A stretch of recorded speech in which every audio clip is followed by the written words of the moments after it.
नमस्कार सगळ्यांना. रसोई regular with विनीतामध्ये तुमचं स्वागत आहे. तर इथे मी मसाला भेंडी बनवलेले. खूप छान अशी टेस्टी अशी भाजी बनवून तयार झालेली मसाला भेंडीची. त्यासाठी मी इथे 250 ग्रॅम भेंडी घेतलेल्या आहे. स्वच्छ धुवून घ्यायचं आहे, पुसून घ्यायचं आहे आणि भेंडीची दोन्ही बाजू काढून टाकायचं आणि मधोमध अशा प्रकारे आपल्याला कट करून घ्यायचं आहे. तर मी सर्व भेंडी अशा प्रकारे कट करून घेते. तर इथे मी अर्धी वाटी शेंगदाणे भाजून त्याची पावडर बनवून घेतलेले आहे. त्यामध्ये हळद, लाल तिखट, धने पावडर आणि कोथिंबीर आणि चवीनुसार मीठ आणि वरून 1 चमचा तेल. अशा प्रकारे हे मिश्रण आपल्याला व्यवस्थित मिक्स करून घ्यायचं आणि आपल्याला भेंडीमध्ये कट केलेल्या भेंडीमध्ये भरून घ्यायचं आहे.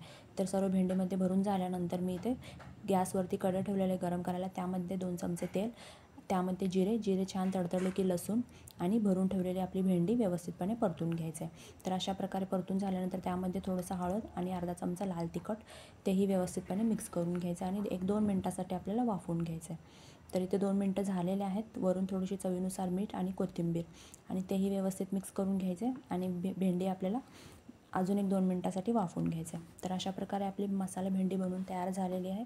अगदी काही मिनटातच आणि झटपट अशी खूप छान टेस्टी अशी बनवून तयार झालेली. तुम्ही पण नक्की करून पहा, तुम्हालासुद्धा आवडेल. जर व्हिडिओ आवडला असेल तर व्हिडिओला लाईक करा आणि सबस्क्राईब करा. धन्यवाद.